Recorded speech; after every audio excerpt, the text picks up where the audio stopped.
মধ্যপ্রাচ্যে দীর্ঘদিনের উত্তেজনা ও সংঘাতের মধ্যে নতুন করে স্বস্তির আভাস দেখা যাচ্ছে। গতকাল যুক্তরাষ্ট্র ও ইরান 2 সপ্তাহের একটি যুদ্ধবিরতিতে সম্মত হয়েছে এবং এই প্রেক্ষাপটেই আগামী শুক্রবার পাকিস্তানের রাজধানী ইসলামাবাদে 2 দেশের মধ্যে মুখোমুখি শান্তি আলোচনা অনুষ্ঠিত হওয়ার সম্ভাবনা তৈরি হয়েছে। এটি চলমান সংঘাতের মধ্যে 2 দেশের প্রথম সরাসরি বৈঠক হতে পারে, যা আন্তর্জাতিক কূটনীতিতে গুরুত্বপূর্ণ মোড় হিসেবে বিবেচিত হচ্ছে। বিভিন্ন আন্তর্জাতিক গণমাধ্যমের তথ্য অনুসারে পাকিস্তান এই সংলাপের প্রধান মধ্যস্থতাকারীর ভূমিকা পালন করছে। আলোচনায় যুক্তরাষ্ট্রের পক্ষ থেকে উচ্চ পর্যায়ের প্রতিনিধি, বিশেষ করে ভাইস প্রেসিডেন্ট পর্যায়ের কেউ নেতৃত্ব দিতে পারেন বলেও ধারণা করা হচ্ছে। অন্যদিকে ইরানের পক্ষ থেকেও শীর্ষ পর্যায়ের প্রতিনিধিত্ব নিশ্চিত করা হচ্ছে।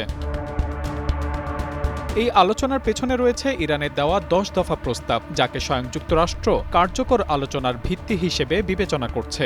যুক্তরাষ্ট্রের প্রেসিডেন্ট ডোনাল্ড ট্রাম্প তার ট্রুথ সোশ্যালে বলেছেন, 2 দেশে ইতোমধ্যে বেশিরভাগ গুরুত্বপূর্ণ ইস্যুতে সমঝোতার কাছাকাছি পৌঁছেছে এবং 2 সপ্তাহের যুদ্ধবিরতি একটি চূড়ান্ত চুক্তিতে পৌঁছানোর সুযোগ তৈরি করেছে।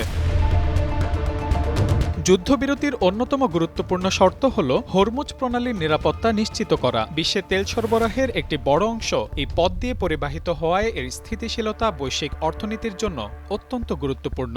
ইরান ইতোমধ্যে এই জলপথ উন্মুক্ত ও নিরাপদ রাখতে সম্মতি দিয়েছে বলে জানিয়েছে।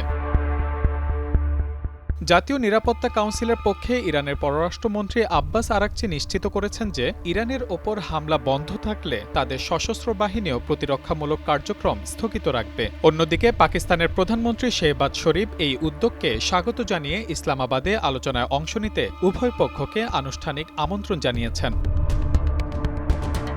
এই সংঘাত ইরান, ইসরায়েল ও যুক্তরাষ্ট্রের মধ্যে সীমাবদ্ধ থাকেনি। লেবাননের হিজবুল্লাহ ও ইয়েমেনের হুতি গোষ্ঠীর সম্পৃক্ততা এবং মধ্যপ্রাচ্যে অবস্থিত মার্কিন ঘাঁটিকে কেন্দ্র করে পুরো অঞ্চল জুড়ে অস্থিতিশীলতা ছড়িয়ে পড়ে। তাই সম্ভাব্য এই বৈঠক সফল হলে শুধু দ্বিপাক্ষিক সম্পর্ক নয়, বরং পুরো মধ্যপ্রাচ্যে স্থিতিশীলতা ফিরিয়ে আনার পথও উন্মুক্ত হতে পারে। সেই সাথে জ্বালানি সংকট কেটে গেলে সেই সুফল পাবে গোটা বিশ্ব।